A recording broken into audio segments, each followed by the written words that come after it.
नमस्कार.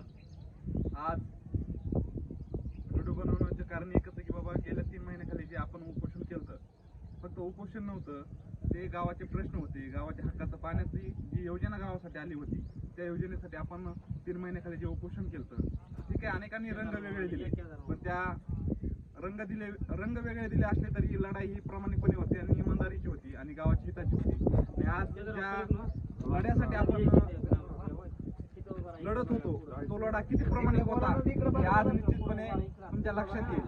ही जलजीवनची विहीर म्हणजे दाखवती विहीर, ती जलजीवनची विहीर आणि हे बंड जो टाकलाय तो पूर्णपणे पाण्यामध्ये आहे. फक्त नावावरती योजना करून किंवा कागदावरती योजना करून काही उपयोग नसतो. ती योजना सत्यामध्ये उतरून प्रामाणिकपणे गावाला पाणी देण्याचं काम करायचं होतं, पण काही लोकांनी करून दिलं नाही. आणि जो टेंडरधारक आहे त्यानं सुद्धा या गोष्टीकडे दुर्लक्ष करून अत्यंत निकृष्ट दर्जाचं काम केलेलंच आहे.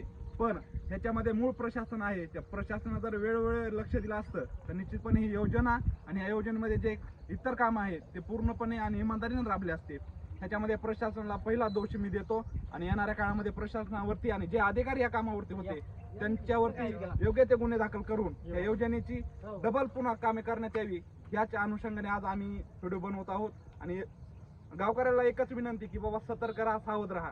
अनेक लोक तुम्हाला एकाचे दोन सांगतील, पण एकच गोष्ट निश्चित लक्षात ठेवा, गावाला कोण प्रामाणिकपणे काम करू शकतो आणि गावासाठी कोण झटू शकतो